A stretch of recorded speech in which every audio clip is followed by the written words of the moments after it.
Hey guys, this is Roshan here and welcome back to another audiobook of 12th fail. दोस्तों, आपने पिछले video में देखा कि किस तरह मनोज ने मैच ना खेलते हुए भी अपने गांव की इज्जत बचा ली। उसके पास 10 पे नहीं थे मैच खेलने के लिए, इसके चलते वो मैच नहीं खेल पाया, लेकिन अपने कमेंट्री से उसने अपने गांव की इज्जत बचा ली और उसे दुष्यंत सिंह, जो एसडीएम दुष्यंत सिंह है, उनकी तरफ से शाबाशी भी मिला। तो दोस्तों चलिए अब आगे पढ़ते हैं, आगे क्या होता है आप सुनिएगा ध्यान से। मनोज के पिता रामवीर शर्मा को गांव आए हुए 1 महीना हो चुका था। वेतन के रुके पैसे मम्मी को मिल गए थे। मम्मी ने उधार लौटा दिए, लेकिन वह पापा की आदत जानती थी कि उन्हें घर की चिंता कभी नहीं रही। नौकरी पर जाते हैं तो महीनों घर नहीं लौटते। अब घर आए हुए भी उन्हें 1 महीना से ज़्यादा हो गया, पर नौकरी पर जाने का नाम नहीं ले रहे हैं। राज्य सरकार के कृषि विभाग में कृषि विस्तार अधिकारी के पद पर क्या इतनी छुट्टी मिलती है कि एक एक महीने नौकरी पर न जाया जाए। मम्मी ने एक दिन पिता से ऊंची आवाज में पूछ ही लिया, अब नौकरी पे कब जाओगे? पिता को नौकरी करने के अपने अंदाज पर किसी का हस्तक्षेप पसंद नहीं था। उन्हें उसी ऊंचाई के स्वर में जवाब दिया, तू काम कर अपना, तू क्या जाने नौकरी कैसे करते हैं? तेरे खानदान में कौनों ने करी है नौकरी? गवार अनपढ़। मम्मी को अपने खानदान पर पिता के कटाक्ष से तलमला गई। मेरे खानदान में तो ना करी, तुम कैसी नौकरी कर रहे हो मैं जानती हूँ। साल भर गायब रहते हो, यहाँ कोने के भरोसे छोड़ जाते हमें। लेकिन पिता इस तरह की खरी खोटी से डिगने वाले इंसान नहीं थे। वे मम्मी की तरफ ध्यान दिए बिना सरकारी कागजों को पढ़ते रहे। तभी उनका भाई श्याम सुंदर आ गया। श्याम सुंदर ने पलंग पर बैठते हुए अपने बड़े भाई रामवीर को संबोधित करते हुए कहा, भाई साहब, मनोज फेल हो गया। उसे उम्मीद थी कि भाई साहब मनोज के फेल होने की खबर सुनकर दुखी हो जाएंगे, लेकिन वह अपने भाई की इस सूचना से अप्रभावित रहे। उन्होंने अपने सामने फैले कागज समेटकर पलंग के नीचे रखे संदूक में जमाए और उठकर जाने लगे। पिता के इस पलायन को देखकर श्याम सुंदर ने अपनी खबर को अधिक मसालेदार बताते हुए फिर से कोशिश की, हिंदी छोड़ सब विषय में फेल हो गया मनोज।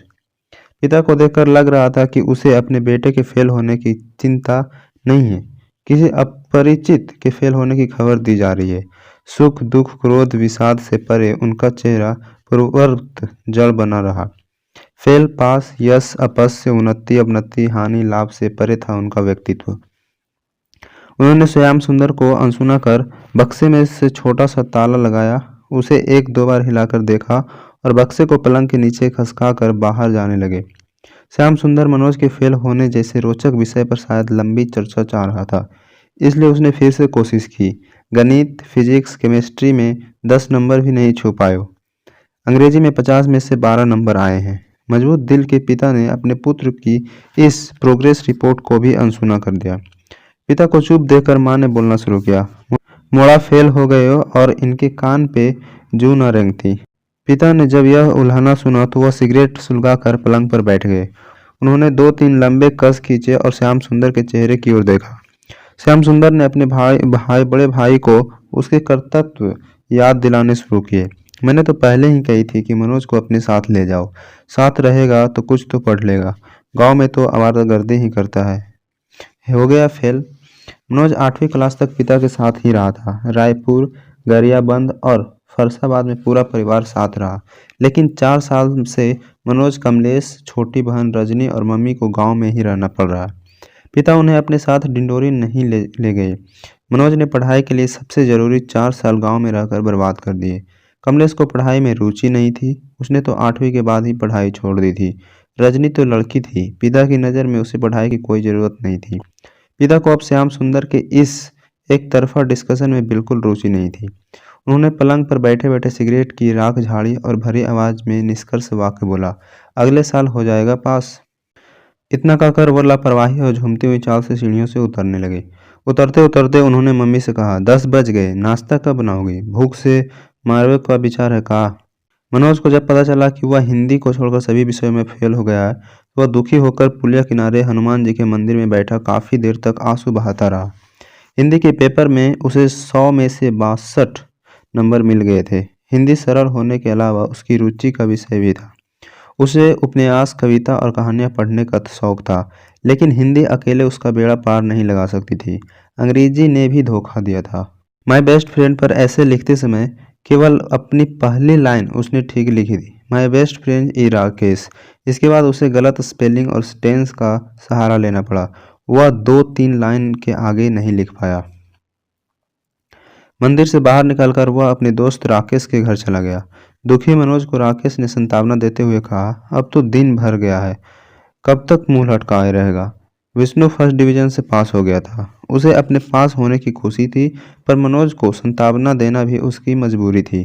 उसने मनोज से कहा, मैंने तो पहले ही कही थी कि पढ़ ले, नकल को कोई भरोसा ना है। मनोज ने विष्णु की समझाइश का उत्तर देते हुए कहा, मुझे समझ ही ना आते गणित के सवाल कैसे पढ़ लूँ। तीन मित्र बातें करते करते मनोज के दरवाजे के सामने कुएं पर पहुंच गए। कुएं पर महिलाएं पानी भर रही थी। बूढ़ी महिला ने मनोज से कहा, ए लल्ला तू आ गयो, नेकू बाल्टी खींच दे। मनोज के द्वारा बाल्टी खींचने के बाद आदत के अनुसार बुढ़िया महिला ने अपना रटा रटाया आशीर्वाद उसे दे दिया, लल्ला तू फर्स्ट से पास होएगा। मनोज के आशीर्वाद सुना तो निराश फीकी हंसी उसके होठों पर आ गई। पास खड़े चाचा श्याम सुंदर ने भी बुढ़िया का आशीर्वाद सुन लिया। उनसे नहीं रहा गया। उन्होंने अब आसपास खड़े लोगों को सुनाते हुए तेज आवाज में बोलना शुरू किया, अरे ताई अब का फर्स्ट आवेगा। मनोज तो पास न हो पाए, फर्स्ट तो दूर की बात। मनोज अपने इस सार्वजनिक अपमान से आहत हो गया, लेकिन राकेश के दिमाग में बहुत देर से एक बात रुकी हुई थी। उसने कहा, मैं तो कह रहा हूँ पढ़ाई लिखाई में अब कुछ न धरो, बीए एमए चप्पल चटका रहे हैं, तू तो को काम धंधो शुरू कर दे। मनोज को राकेश का विचार अच्छा तो लगा, पर वह अपने घर की आर्थिक स्थिति जानता था। राकेश धंधे के लिए लाखों रुपए चाहिए, कहाँ से आएंगे। भविष्य के प्रति निराश और अनिश्चित मनोज अपने घर पहुंच गया। उसका छोटा भाई कमलेश सुबह से गायब था। माँ अपने छोटे बेटे के इस तरह गायब होने से परेशान थी। माँ ने पिता से अपनी चिंता व्यक्त की तो उन्होंने कहा, सवेरे आ जाएगा, परेशान ना हो, तू रोटी बना। इतना कहकर पिता निश्चित भाव से छत पर टहलने चले गए। अगले दिन सुबह 7 बजे कमलेश आ गया। वह अपने किसी दोस्त के यहाँ जौरा चला गया था। तो दोस्तों इस वीडियो में यहीं तक रखते हैं, आगे मिलते हैं नेक्स्ट वीडियो में। और अगर आपको अच्छा लगा तो वीडियो को लाइक कर दीजिएगा। नीचे कमेंट करके बताइएगा कि 3 एपिसोड अभी तक हुए हैं। 3 एपिसोड सुनने के बाद आपको कैसा लग रहा है, कहानी इंटरेस्ट आ रहा है सुनने में, या फिर कुछ अजीब लग रहा है या नहीं अच्छा लग रहा है, तो नीचे कमेंट करके बताइएगा। और अगर चैनल पर नए हैं तो सब्सक्राइब कर लीजिएगा और उस बेल आइकन पर प्रेस कर लीजिएगा न्यू एपिसोड आने से पहले। तो मिलते हैं नेक्स्ट वीडियो में, तब तक के लिए बाय बाय।